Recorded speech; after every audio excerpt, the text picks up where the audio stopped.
Oi, bom dia para todo mundo. Meu nome é Luísa Costa, eu sou artista visual e é dentro desse contexto que eu vou apresentar para vocês o meu trabalho. E aqui eu vou apresentar o Sementeira do Oceano, um projeto que eu desenvolvi entre os anos de 2018 e 2020, simultaneamente a pesquisa que eu fiz no mestrado em artes na Universidade Federal de Minas Gerais.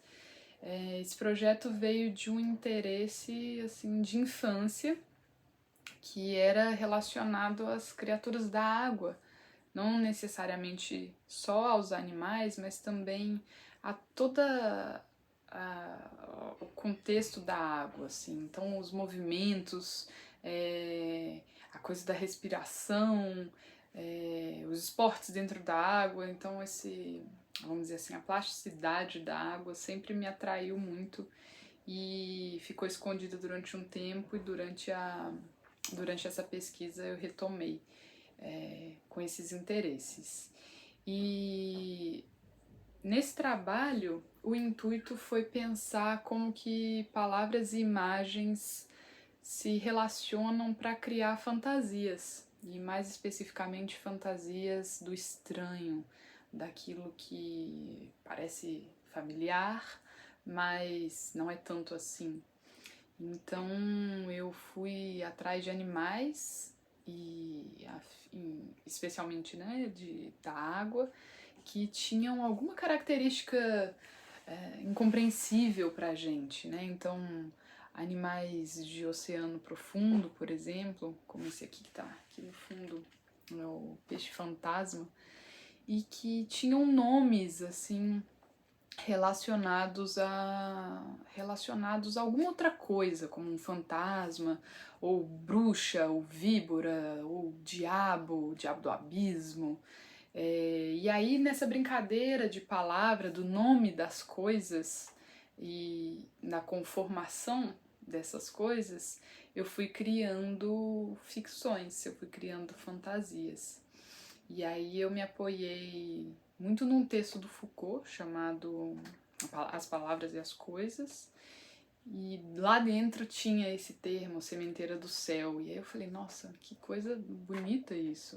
E a partir dali eu fui pensando o que era a sementeira que movia o meu imaginário, esse imaginário lúdico, relacionado a jogos, né, de palavras e imagens, quando a palavra silencia para deixar que a imagem fale. E aí, para demonstrar isso, eu trouxe outros artistas, mas especialmente eu quis demonstrar como que aquilo refletia na minha criação.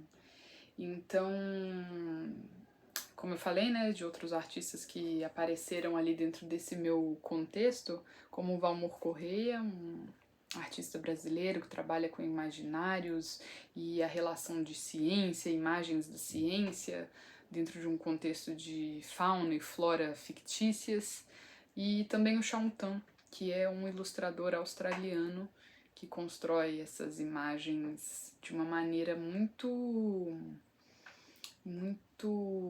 minuciosa, assim, sempre deixando esse diálogo entre as duas linguagens muito latente, né? E aí, para criar isso, eu fiquei pensando da onde que vinham, assim, alguns exemplos desses contextos. Então, eu fui buscar algumas histórias das grandes navegações, né? Quando o europeu começou a vir para o Brasil, por exemplo, começou a vir para as Américas, enfim, começou a sair do seu mundinho ali, né? E conhecer outros lugares, outros animais. E aí, dentro desse contexto, apareceram muitas narrativas que eram inusitadas, né? E eram narrativas que criavam fantasias. Então, as pessoas tinham muito medo da água e tinham muito medo de encarar aquilo que era, né, um desconhecido, porque não se sabe o que tem ali. E aí, dentro desse contexto, eu cheguei em algumas bestas, né? O que vai gerar aqueles bestiários medievais, por exemplo, também. Eu cheguei em algumas como o Aspidoscelone, que era um monstro que afundava embarcações. E isso tudo me deixava muito curiosa, assim, de pensar, né, na narrativa, como que o verbo, né, como é que a palavra, ela cria dentro da cabeça da gente uma imagem que pode ser completamente diferente daquilo. É como se a gente falasse de um cavalo marinho, né, um cavalo marinho que é um animal da água, mas ele tem o nome de um animal terrestre. Então eram esses jogos, assim, né, uma brincadeira que passava pelas brincadeiras mesmo, pelo lúdico e por essas reflexões e como que isso atinge a gente dentro de uma construção de pensamento científico também. Então eu peguei um outro exemplo que era o unicórnio. Assim como o Aspidoscelone era um animal, né, uma besta fictícia, e mais tarde ela foi servir, né, para os estudos dos quelônios, que são, né, são tartarugas e coisas assim. O unicórnio tinha esse contexto parecido, que era o narval. Então, dentro de gabinetes de curiosidade, dentro de alguns museus, né, um tempo depois, o chifre, né, do narval, aquele animal marinho, ele aparecia ali como se fosse um chifre de unicórnio. Então, esses elementos que eram encontrados, deslocados do seu ambiente, né? Ou então encontrados muito depois da existência de um determinado ser, eles acabavam por criar essas ficções. Então, eu encontrei imagens de um chifre de narval dentro de um museu que está até hoje em Viena, por exemplo. E esse contexto existiu imensamente, fortemente dentro das câmaras de curiosidade, né? Que eram os ambientes onde que o pessoal guardava o que estava sendo encontrado, que era novidade para eles.